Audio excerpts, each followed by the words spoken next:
I thank the noble Lord for his important question. I'm here to defend the government's record in the deployment of counter-fraud measures over the last 2 years or so. But I will only be able to do that in part. The assertion made by the Economic Secretary of the Treasury in the Commons debate last week that the priority was speed of distribution of funds is absolutely correct. But what has followed has been nothing less than desperately inadequate. Given the time available, I will focus on one or two emblematic failures, but these issues run far wider.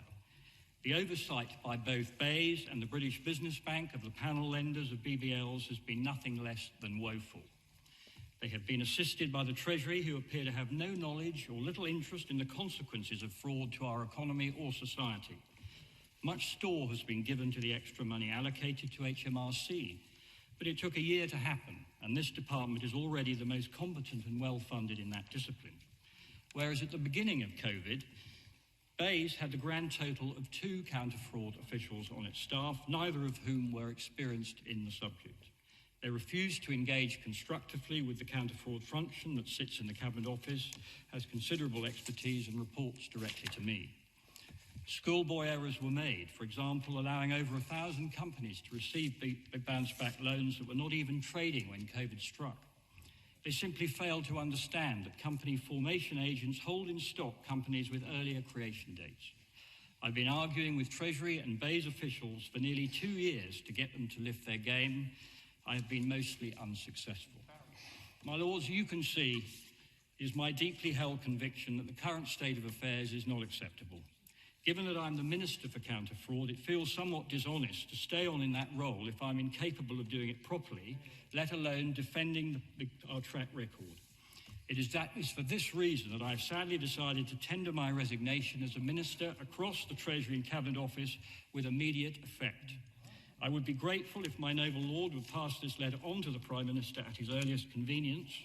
It is worth saying that none of this relates to far more dramatic political events being played out across Westminster. This is not an attack on the Prime Minister, and I'm sorry for the inconvenience it will cause. Indeed, I think any Prime Minister should be able to reasonably expect that the levers of government were actually connected to delivering services for our citizens. I hope that as a virtually unknown minister beyond this place, giving up my career might prompt others more important than me to get behind this and sort it out.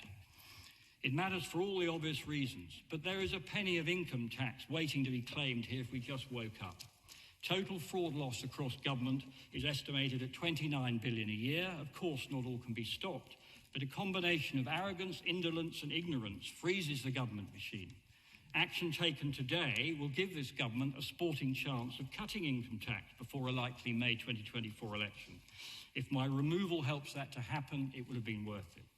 So it leaves me only to thank the noble Lord Tunnicliffe for his courteous but attentive role as my shadow minister of my portfolio, and to thank noble friends, many of whom I know will carry on their scrutiny of this important area. Thank you and goodbye.